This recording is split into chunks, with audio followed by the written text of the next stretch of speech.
Hi everyone, and welcome again to Nettle, the go-to place to learn about business, finance, economics, and much more. Please don't forget to subscribe to our channel and click that bell notification button below so that you never miss fresh videos and tutorials you might be interested in. Many thanks to our current Patreon supporters and YouTube members for making this video possible, and we'd also greatly appreciate if you consider supporting us as well.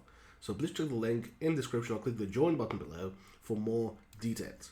My name is Saba, and today we're investigating one of the most prominent models of commercial credit risk, that is the KMV model, that utilizes the logic of option pricing, or the Merton valuation model that treats stocks of companies as implicit options on the market value of their assets given their debt. So basically we're modeling the market value of a company as a stock, a claim on whatever the market value of assets will be, and will also realize the fact that due to the fact that companies hold debt, most of them do, there is a probability that the value of assets will be less than the value of debt, and then the company will default. This is the center point for the KMV model that leverages the mathematics and the ingenuity of the Merton's valuation model to retrieve market-implied probabilities of default. One of the key concepts behind the KMV model is using historical data on the market capitalization of a company, as well as its fundamental data on book values of assets and liabilities, to combine those together in an iterative framework and retrieve a probability of default that's consistent with the market data and with the fundamental data. And here we're applying the KMV model to GameStop, which is a company that experienced notable financial distress recently. However, due to the increased attention to GameStop, their fundamentals have notably improved since early 2021. And here we've got monthly data for a year worth of stock prices, and we can retrieve the market cap by multiplying the stock price by the shares outstanding and divided by 1,000 to get our market capitalization in billions of dollars for every single sample month. Then we need to keep track of the fundamentals, and here what we care about are assets and liabilities, both current liabilities and non-current liabilities. That allows us to calculate the book value of equity by subtracting both types of liabilities from the book value of assets, and we can see that the book value of equity has substantially improved from 2021 to 2022. Then we need to input our time horizon that we will investigate the probability to default on, and most commonly we are interested in 1 year probability of default, so we input 1. We also need the risk rate for the Merton valuation calculations, and here we just input the US government bond yield as of the end of our sample period, which has been 4.05% per annum. And then we need to calculate the DPT figure, which is basically the default point. This is the value of assets below which they cannot fall without triggering a default. So basically our assets cannot fall below a certain threshold that would trigger a default, and that would be the point of interest for us as long as the KMV model is concerned. And the DPT, the default point, is calculated as short-term liabilities plus a half of long-term liabilities, and we can calculate them just as follows. So we add on top of the current liabilities 0.5 times the non-current liabilities for both sample years. Then we can calculate the drift, which is basically the rate of change. So we divide DPT in 2022 by the DPT in 2021 and subtract 1. We'll see that our DPT drift is around -4%. So the default point, the amount of liabilities that we need to make sure the value of the assets doesn't go below, is going down. And that means that for the time horizon, we can actually multiply our most recent value by 1 plus the drift raised to the power of the time horizon. And that gives us the value of DPT at the point we are actually modeling the probability of default. And now we will need to perform a number of iterations before the model converges.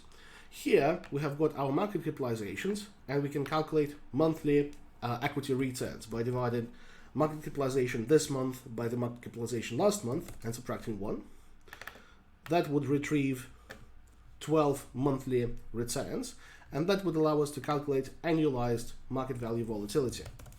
We can calculate the sample standard deviation and times it by the square root of 12 to annualize our monthly returns. And we can see that currently the market value volatility is 65.46%, but that is the stock price volatility. What we care about is the asset value volatility, which is something that is central to the KMV model. But while the market value volatility is observed, you can just look at how the stock price behaves over the course of a particular period.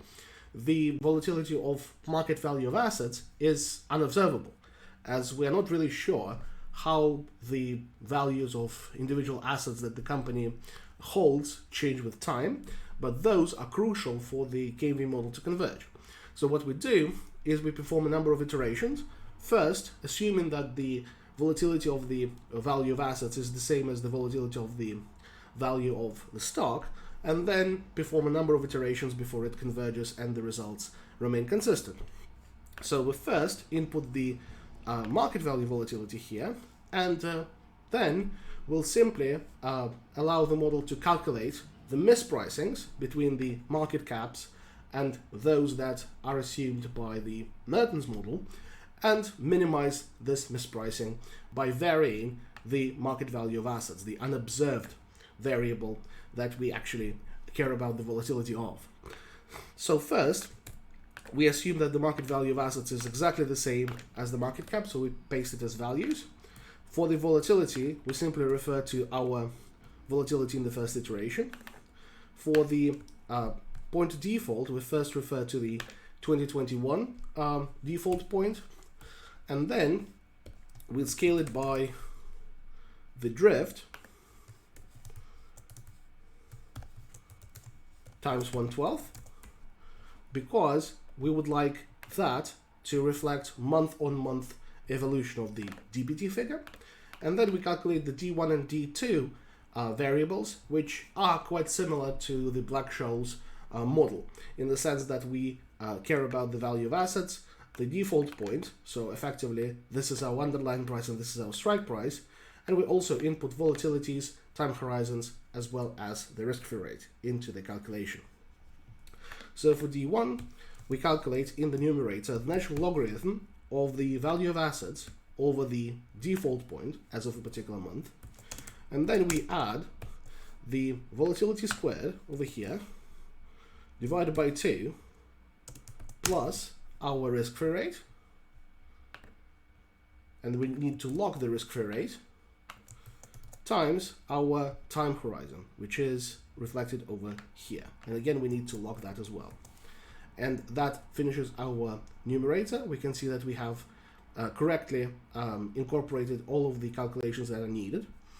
And in the denominator, we refer to the volatility times the square root of the time horizon. We can refer to the same cell and make sure that we lock it. So that returns the D1 figure. For the D2 figure, we can use this shortcut, basically subtracting the standard deviation, the volatility times the square root of time from D1.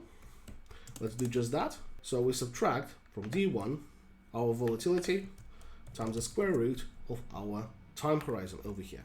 Again, making sure that we lock it. And then we can utilize a procedure very similar again to Black-Scholes that calculates the fair value of our company by using the D1 and D2 figures we've just calculated, as well as making sure that we correctly record the market value of assets, which is effectively our underlying price, and the default point, which is implicitly our strike price. So here we multiply our value of assets times the standard normal distribution function of our D1, and we refer to the cumulative normal distribution function here. Then we subtract our default point, our DPT, times the discount factor, which is the exponent of negative risk-free rate, again locking it here, times the time horizon, locked as well, times the standard normal distribution function of D2. And again here, just as in Black-Scholes, we have got D1 that effectively represents the upside, and D2 that represents the downside or default. And again, D2 can be actually referred to as distance to default for the KMV model calculation purposes. So now we have got our fair values computed, and what we need is to make sure that they are as close to the observed market capitalization of GameStop as possible. So we simply subtract the two figures. We can see that our model, although producing figures that are reasonably close, consistently undervalues GameStop by about $1.6 billion.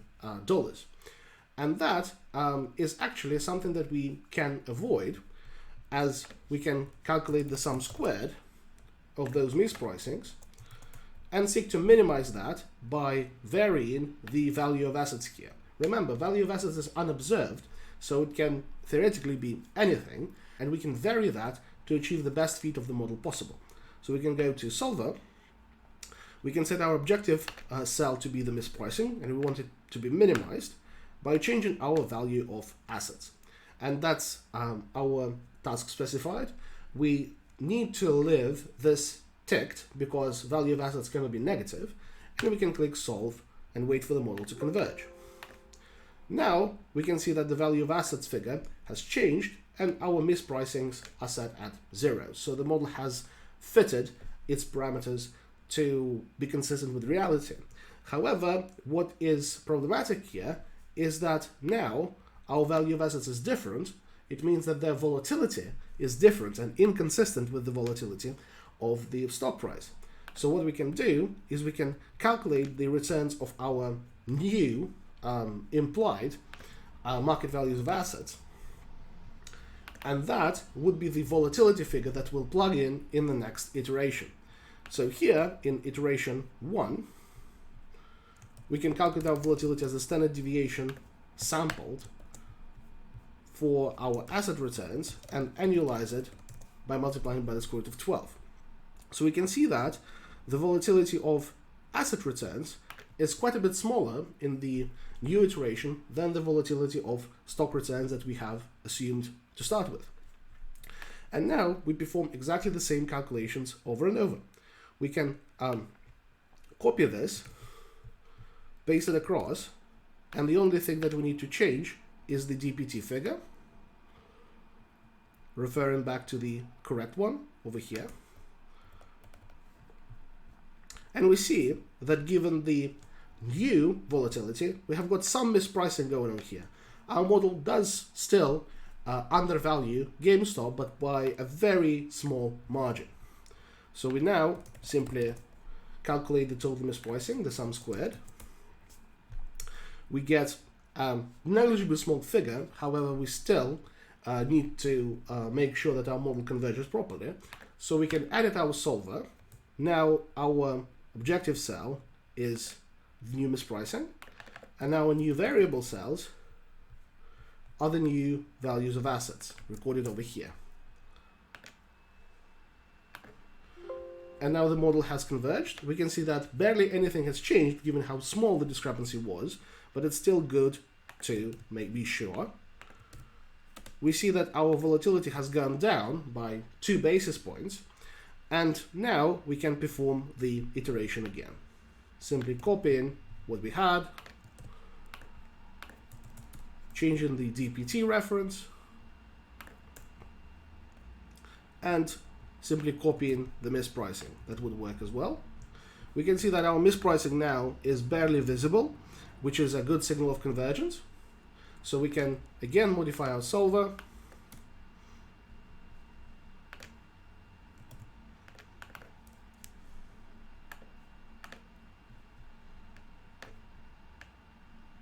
vary the value of assets,